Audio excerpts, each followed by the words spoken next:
And welcome back, everybody, to Virginia Sports Live. For the second straight week, we're going to have crunch time at nighttime, baby. Because crunch time at nighttime is the right time. Appy, I tell you one thing, when Salem and Northside, they battle each other on the gridiron, you can expect a lot of fireworks. Good evening, everyone, and welcome to this sports special, Hokies and Hogs, Showdown in Charlotte. I'm your host, Jermaine Ferrell. What a game here at John Paul Jones Arena, right down to the wire.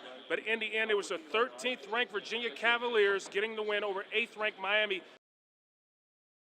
Kevin, here's a big thing. It's a neat trip down Fancy Gap. You go down 81, you go down 77 as you're going towards Charlotte. And there was so much about his old stomping grounds down in Fancy Gap. Now, decades later, there's still so much pride for their native son. Fancy Gap, Virginia, a small town in Carroll County. According to the 2010 census, 237 people call Fancy Gap home. It was also home to Frank Beamer's early days on Earth. Well, Fancy Gap has always been a nice place. Good people. And everybody's always got along, and it's just a great place to live. Faye Mills owns a country store in the town. The family was next door neighbors to the Beamers. No, they played football and, played ball all the time, but it wasn't nothing to think about. He would turn out to be what he is today. Larry Collins grew up with Frank. They have known each other since they were 6 years old. Just good friends, and kind of kept up with him over the years and interested in what he's doing. And everybody in Fancy Gap and Carroll County and everywhere is very proud of him. He's been very successful in what he's done, but we could see some traits in that back when Frank was growing up. He was a competitor. Coach Beamer played football for the old Hillsville High School in the mid-1960s, where he earned 11 varsity letters: football, basketball, and baseball. Speaking of baseball, Collins has an interesting story involving him, Frank, and a baseball bat. And we were out in the front of his home here, and I was down trying to catch, and I don't know, there's 4 or 5 of us playing there, and Frank was at the bat, and so I wasn't a very good catcher, and I was always bat blind anyway, I guess, but I reached up to get the ball before it got there, and Frank came back and popped me right here on the head with the bat, and a big old knot popped up on my head, but that was nothing big, and I don't even remember saying anything about it. Maybe when we went in a little bit later, somebody said, my mom or his mom, somebody said, well, Larry, what's that knot doing on your head or whatever? But we just didn't think anything about that. But I guess he probably convinced me at a young age of 8, 9 years old that I could not be a catcher in a baseball game. Friends of Coach Beamer say he hasn't forgotten his Fancy Gap roots. He's always giving back to the community and showing up for class reunions.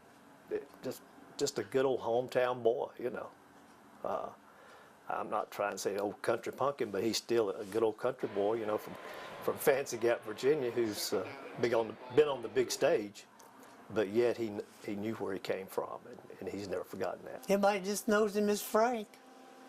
Just grew up with him, and that's all I can say. He was just neighbors to everybody, just good neighbors. He's just a good guy, and so he deserves everything he's getting now. So we everybody in Carroll County is proud of him and wish him the best, with his retirement.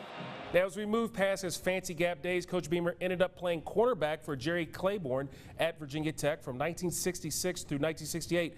Nearly 20 years later, he was called back home to Tech to coach the Hokies. Another typical Dallas-Washington football game, hard-fought battle. The road team winning the 6th straight time, Dallas winning this game by 4 points. The big key was Dallas getting a big stop in the red zone on defense, and then former Redskin Alfred Morris getting the game-winning touchdown for the Cowboys. No vindication, no hard feelings, no anything. It was just another game, and I wasn't sure if I really meant that until we actually got on the field, but I approached it just like any other game.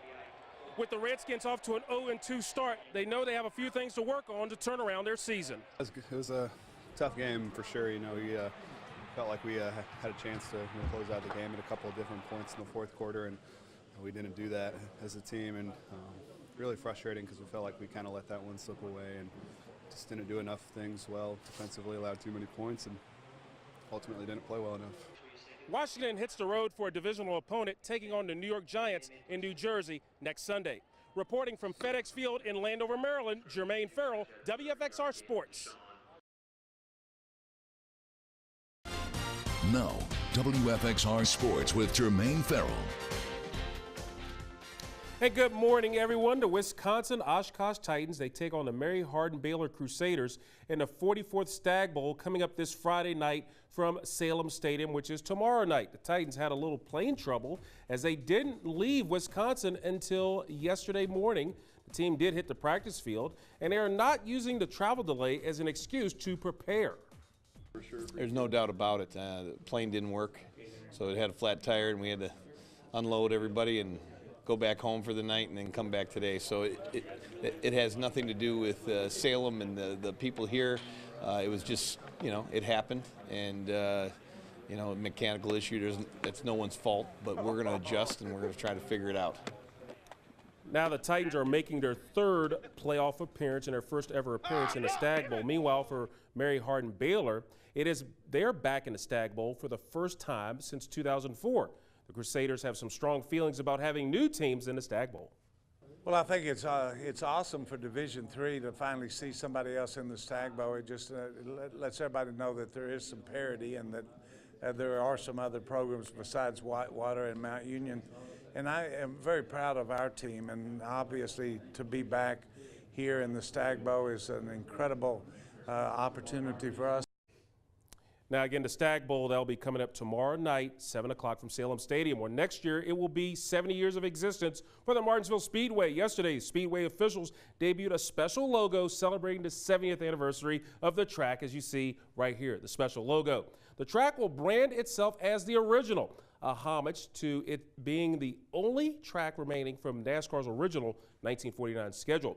The 70th anniversary logo features a 70 highlighting Martinsville's unique paperclip-shaped layout.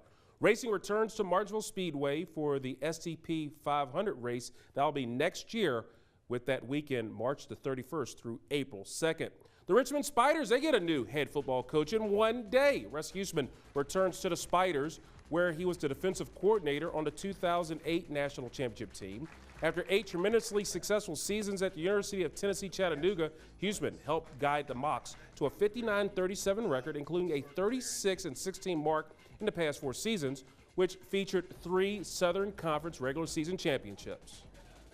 You guys have built something incredible. I mean, it's playoffs, it's multiple playoffs, it's a national championship that obviously you weren't a part of at the time, but what has been built at the University of Richmond and the tradition that's here football-wise is something that I want to build on. We are going to rev it up and take it to another level so we can win a national championship. Now, Huesman replaces Danny Rocco as Rocco became the new head football coach at Delaware. It is time this morning for Ferrell's Follies. We take you back to Tuesday night's Northside Allegheny girls basketball game. During a timeout, Vikings cheerleader Artis Couch showing off his skills doing some full court flips. It took him not 1, not 2, but 18 flips to go the entire court for the cool kid. Nicely done, Artis. You are the man, 100 grand, as we have Ferrell's Follies this morning. Good job right then and there. Let's look at sports on this wonderful morning. I hope all your teams are winners. Have a wonderful and blessed day, everybody.